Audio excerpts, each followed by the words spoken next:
Hello everyone. तो हम लोगों ने परसेंटेज अच्छे से, आई होप आप लोगों को सबने पढ़ लिया होगा। ठीक है, तो अब हम परसेंटेज के एप्लीकेशंस यानी परसेंटेज के जो यूजेस होते हैं मेनली उन्हें हम पढ़ेंगे। तो उसमें सबसे पहला टॉपिक आता है प्रॉफिट एंड लॉस। अब मैं ये एक्सपेक्ट करके चल रहा हूँ कि भाई कॉस्ट प्राइस क्या होती है, सेलिंग प्राइस क्या होती है, इसके बारे में आपको आइडिया होगा। फिर भी मैं आपको थोड़ा सा एक समझा देता हूँ। देखो, जो प्रॉफिट है ना, वो हमेशा कॉस्ट प्राइस पे निकाला जाता है। कॉस्ट प्राइस पर ही प्रॉफिट निकाला जाता है। ठीक है, तो अगर मैं कहता हूं कि भाई मेरा प्रॉफिट परसेंट कितना है, तो उसकी उस समय मैं कह रहा हूं कि भाई with respect to cost price मेरा प्रॉफिट परसेंट कितना है। ठीक है, ये है मेरे कहने का मतलब। अब सपोज करो मेरी कॉस्ट प्राइस है 50 रुपये। ठीक है, तो 50 रुपये इन्वेस्ट करके मैंने कितने रुपए कमाया, यही मेरा प्रॉफिट होगा। ठीक है, हमेशा याद रखना। ठीक है, तो सपोज करो मैं 5 रुपये की कोई चीज़ मैंने खरीदी है, उसे मैंने 10 रुपये में बेच दी, तो मैंने प्रॉफिट कितना परसेंट कमाया है मैंने उससे। अब हम कई बार क्या सोचते हैं कि भाई 5 रुपये में प्रॉफिट हुआ, 10 में बेचा है तो 50% प्रॉफिट। नहीं, 100% प्रॉफिट हुआ है, क्योंकि मैंने 5 रुपये में खरीदा था, उसको मैंने 5 रुपये उसको डबल कर दिया एक तरीके से। ठीक है, तो प्रॉफिट परसेंट हमेशा याद रखना कॉस्ट प्राइस पर ही कैलकुलेट होता है। अब इसका यूज हम एक्चुअली में, जो परसेंटेज हमने टॉपिक पढ़ा उसी के बाद क्यों प्रॉफिट एंड लॉस पढ़ते हैं, उसका रीजन ये है। देखो, प्रॉफिट परसेंट या लॉस परसेंट हमने भी परसेंट वगैरह पढ़े थे। तो जैसे में हमने पढ़ा था 25%, तो 25% क्या होता है भाई, हमें पता है 1/4 होता है। अब इसको हमें कैसे देखना है। अगर मैं कहता हूं मेरा 25% का मुनाफा हुआ है, प्रॉफिट हुआ है 25% का, तो आप क्या समझोगे कि भाई 1/4 का मुनाफा हुआ होगा। अच्छा, प्रॉफिट परसेंट होता क्या है भाई, profit upon cost price into 100, यही तो होता है प्रॉफिट परसेंट। या लॉस परसेंट होगा तो ऊपर लॉस आ जाएगा, अपॉन कॉस्ट प्राइस इनटू 100, यही होता है। तो अगर मैं इसको इससे कंपेयर करूं तो इसका क्या मतलब है, हमेशा जब भी परसेंट में कुछ प्रॉफिट दिया है, लॉस दिया है ना, जैसे 25% दिया है 1/4, तो आप क्या एज्यूम करोगे कि अगर 4 मेरी कॉस्ट प्राइस होगी, अगर, तो 1 मेरा प्रॉफिट होगा। समझ आई बात, 1 मेरा क्या होगा, प्रॉफिट होगा। तो मेरी सेलिंग प्राइस क्या होगी, मेरी सेलिंग प्राइस भाई 4 रुपए की चीज़ को मैंने 1 रुपए में मुनाफे में बेचना है, तो कितने में बेचना पड़ेगा, 5 में बेचना पड़ेगा। बाकी इसको इक्वेट कर देंगे कि भाई 5 अगर ये है, क्वेश्चन में कुछ भी दिया है उसके अकॉर्डिंग हम इक्वेट कर लेंगे। तो आई होप आपको ये छोटा सा कंसेप्ट समझ आ गया होगा। ठीक है, तो देखते हैं मेनली क्वेश्चंस। जैसे यहाँ पे कहा गया है कि cost price of an article which is sold at ₹630 at a profit of 12.5%। तो हमें कॉस्ट प्राइस फाइंड करनी है जिसकी सेलिंग प्राइस हमें गिवन है, और प्रॉफिट परसेंट हमें गिवन है 12.5%। तो 12.5 इज नथिंग बट 1/8। हमें पता है 1/8 होता है 12.5%। अच्छा, व्हाट इज दिस 1/8। अगर ये ऐसी तो रहा होगा भाई, profit upon cost price into 100 is equals to 12.5%। 12.5% यानी 1/8 रहा होगा। यानी अगर कॉस्ट प्राइस 8 है, अगर, तो 1 रुपये मेरा क्या रहा होगा, प्रॉफिट रहा होगा। मानते हो इस बात को, बिल्कुल। अच्छा, अगर मैंने 1 रुपये प्रॉफिट कमाया, तो मैंने सेलिंग प्राइस मेरी क्या रही होगी इसके अकॉर्डिंग, भाई 8 रुपये में खरीदा, 1 रुपये का प्रॉफिट हुआ, it means my selling price is 9 rupees. ये मेरे अकॉर्डिंग चल रहा हूं मैं। देखो, वैसे तो हम यहाँ पे x भी ले सकते हैं कि भाई 8x है, this is 1x, 8x plus 1x is 9x, पर क्या जरूरत है लेने की x की, जब जरूरत ही नहीं है तो क्यों लेना है, राइट। तो 8 रुपये मेरी कॉस्ट प्राइस है, 1 रुपये मेरा प्रॉफिट है, यानी 9 रुपये में मैंने बेचा है। ये मेरे अकॉर्डिंग है क्वेश्चन, एग्जामिनर के अकॉर्डिंग नहीं। एग्जामिनर के अकॉर्डिंग मैंने 9 रुपये में नहीं बेचा, मैंने बेचा है 630 रुपीज में। तो से सपोज 9 इक्वल्स टू 630। अगर मैं कहता हूं आपके पास 9 नोट है जिनकी वैल्यू है 630 रुपये, तो एक नोट की वैल्यू क्या होगी आप बता सकते हो, 70 रुपये। 9 7 63 होता है, डिवाइड कर लेंगे 9 को, बोल सकते हो कि 1 इक्वल्स टू 70। अच्छा ठीक है, 1 इक्वल्स टू 70 है, ये मुझे समझ आ गया। अच्छा, मैंने कॉस्ट प्राइस क्या मानी थी, 8 रुपये मेरे अकॉर्डिंग कॉस्ट प्राइस थी। अगर 1 इज इक्वल्स टू 70, तो 8 इक्वल्स टू क्या होगा, 8 इंटू 70 होगा या नहीं होगा। तो 560 रुपये मेरा प्रॉफिट आ जाएगा, राइट। इसे एक बार और करके देख लेते हैं। देखो, मैंने बोला मेरा आंसर क्या आएगा, 560, क्योंकि 8 7 सा कितना होता है, 56 होता है, तो 560 आ गया। अब इसको मैं दोबारा से करता हूं। अगर मेरी कॉस्ट प्राइस 560 है, अगर if my cost price is 560 and my selling price is what, 630, तो मेरा प्रॉफिट कितना होगा, इनको मैं सब्ट्रैक्ट कर दूं, मैं मेरा प्रॉफिट आ जाएगा, बिल्कुल आ जाएगा। मेरा प्रॉफिट हो रहा है यहाँ पे 70 रुपीज का, हो रहा है, बिल्कुल हो रहा है। 70 रुपीज का मेरा प्रॉफिट है। अच्छा, मुझे पता है profit upon cost price into 100 is my profit percent, ठीक है। प्रॉफिट है मेरा 70, कॉस्ट प्राइस है मेरी 560, इंटू 100 कर देता हूं, 0 से 0 कट गया, 7 8 जा 56 होता है, 1/8 इंटू 100 अगेन 12.5 आ गया, प्रॉब्लम सॉल्व हो गई।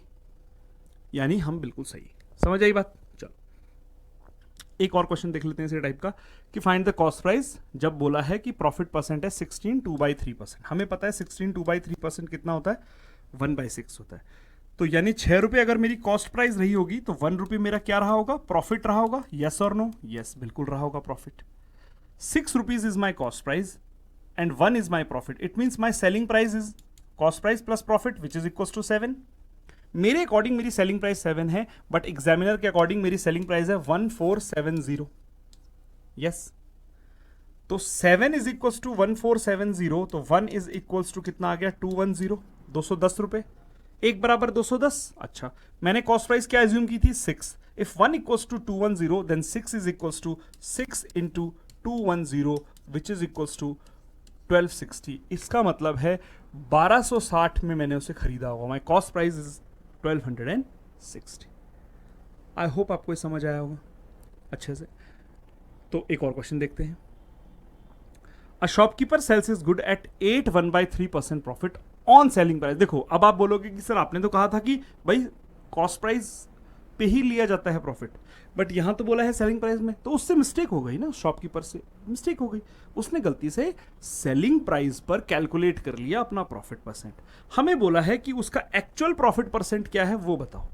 तो देखो उसने क्या कैलकुलेट किया भाई, अच्छा 8 1/3 कितना होता है, 8 1/3 1/12 होता है, 8.3 देखो 1/6 कितना है, 16.66%, याद होगा आप लोगों को। तो 1/12 क्या हो जाएगा, इसका आधा 8.33%, यही तो होना है, तो बिल्कुल सही है। चलो ठीक है, तो भाई मैंने बोला मेरा 1/12 मेरा आया प्रॉफिट परसेंट, लेकिन मैंने गलती क्या की, मैंने करना क्या था, ऊपर लिखना था प्रॉफिट, नीचे लिखना था कॉस्ट प्राइस। लेकिन क्योंकि मैंने ये क्लास ध्यान से नहीं पढ़ी और मैंने क्या कर दिया, नीचे लिख दिया सेलिंग प्राइस। तो यानी मेरी सेलिंग प्राइस क्या होगी 12, मेरा प्रॉफिट क्या रहा होगा 1। अपने अकॉर्डिंग करते हैं क्वेश्चन को सॉल्व। अगर मेरा सेलिंग प्राइस 12 है, मेरा प्रॉफिट 1 है, तो मेरी कॉस्ट प्राइस क्या रही होगी भाई, कॉस्ट प्राइस क्या होती है, सेलिंग प्राइस माइनस प्रॉफिट होती है, यस। तो मेरी कॉस्ट प्राइस क्या रही होगी, 12 - 1 यानी 11 रही होगी। प्रॉफिट तो मेरा सेम ही रहने वाला है, 1 रुपए का, बिल्कुल रहने वाला है। अच्छा, अगर मैं कहूं आपका प्रॉफिट परसेंट क्या होगा, तो आप कहोगे profit upon cost price into 100, 1/11 into 100 कितना होता है 9.09%। नॉट अ बिग डील, आ जाएगा आंसर, बिल्कुल आ जाएगा आंसर। एक और क्वेश्चन देख ले, एक और क्वेश्चन देख लेते हैं। A man find that the cost price is of 2750 article is equals to selling price of 2500 article, find the profit और लॉस परसेंट। एक आदमी ने देखा कि भाई 2750 आर्टिकल खरीदने में मेरे जितने पैसे लगे ना, उतने पैसे मैंने 2500 आर्टिकल बेच के कमा दिए, तो मेरा प्रॉफिट या लॉस क्या होगा वो बताओ। ठीक है, तो देखो क्या हुआ, मान लेते हैं कॉस्ट प्राइस हर एक आर्टिकल की 1 रुपए है, मानने में क्या जा रहा है ना, हर एक आर्टिकल की कॉस्ट प्राइस कितनी है 1 रुपए। ठीक है, इसने ये देखा कि 2500 आर्टिकल बेचकर 2500 आर्टिकल की सेलिंग प्राइस क्या है, कॉस्ट प्राइस ऑफ 2750 आर्टिकल। तो देखो अगर मैं बोलूं कि selling price of 2500 article is equals to, क्योंकि cost price of each article is 1 rupees, तो cost price of 2750 article is what 2750 rupees. इतनी होनी चाहिए कॉस्ट प्राइस इसकी, बिल्कुल होनी चाहिए। Selling price of 2500 article is equals to 2750। अच्छा, अगर मैं आपसे बोलूं कि कॉस्ट प्राइस ऑफ 2500 आर्टिकल क्या रही होगी, भाई हमें तो पता ही है ना, हमने अज्यूम क्या किया है, cost price of each article is ₹1, so cost price of 2500 article is what 2500 रही होगी। तो मैंने 2500 इन्वेस्ट किए और कमा कितने लिए 2750 रुपए, 2750, इनका डिफरेंस कितना हो रहा है 250। 250 का मेरा प्रॉफिट हो गया over what, over 2500। Profit percent में निकालू, इंटू 100 कर दूंगा, 1/10 आ जाएगा। 1/10 is nothing but 10%, so 10% is my answer. समझ आई बात, राइट? बिल्कुल सिंपल। एक और क्वेश्चन देख लेते हैं।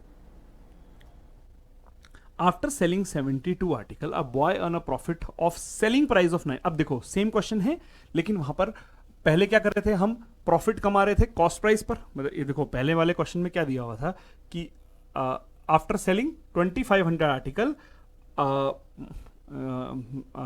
The selling price of 2500 article is equals to the cost price. यहां पे कॉस्ट प्राइस का कंपैरिजन किया हुआ था, और यहां पे क्या किया है कि आफ्टर सेलिंग 72 आर्टिकल, 72 आर्टिकल बेचकर मैं कितना अर्न कर रहा हूं, सेलिंग प्राइस ऑफ 9 आर्टिकल मैं अर्न कर रहा हूं। मैं ये नहीं कह रहा हूं कि इज इक्वल टू, मैं अर्न कर रहा हूं सेलिंग प्राइस ऑफ 9 आर्टिकल। तो इस तरह के क्वेश्चन में क्या करना है, इस तरह के क्वेश्चन में हम मानेंगे कि selling price of each article is ₹1।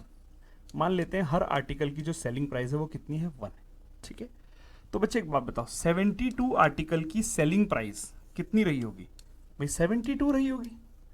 इसमें तो कुछ टेंशन वाली बात ही नहीं है। If selling price of each article is ₹1, then selling price of 72 article is equals to 72। Now मैं आपको कहता हूं यार, मेरा जो प्रॉफिट हुआ ना, that is equals to the selling price of 9 article. तो इसको बेचने में, यानी 72 रुपीज बेचने में, 72 आर्टिकल बेचने में मुझे प्रॉफिट हुआ सेलिंग प्राइस ऑफ 9 आर्टिकल। तो सेलिंग प्राइस ऑफ 9 आर्टिकल कितना है, 9 रुपीज है ना, यानी मैंने 72 रुपीज में 9 रुपए का प्रॉफिट कमाया है, ये मेरा प्रॉफिट है। तो मेरी कॉस्ट प्राइस क्या रही होगी, 72 माइनस 9, यस और नो, यही रही होगी 72 minus 9 which is equal to 63। यानी जो मेरा प्रॉफिट, मेरी कॉस्ट प्राइस रही होगी वो कितनी रही होगी, 63। यहां पे मैं समझ रहा हूं मैं क्या कर रहा हूं, सेलिंग प्राइस मैंने 1 रुपये मानी, तो भाई 72 आर्टिकल को बेच के मैं कितने रुपए कमाऊंगा। मान ले भाई मेरे पास, मैं फ्रूट वेंडर हूं, मैं एप्पल बेचता हूं। मैंने आपसे कहा कि यार मैंने 72 एप्पल बेचे सुबह से, और मैंने 9 एप्पल के सेलिंग प्राइस के जितना कमाया है। तो अब आप क्या कैलकुलेट करोगे भाई, मान लो इसकी हर एक एप्पल ये 1 रुपये में बेचता है, तो 72 एप्पल, 72 एप्पल इसने कितने रुपए में बेचे होंगे, 72 रुपीज में बेचे होंगे यस। इसने 72 रुपये में अभी बताया कि 9 एप्पल का सेलिंग प्राइस कमाया है, यानी इसने 9 रुपये कमाए होंगे।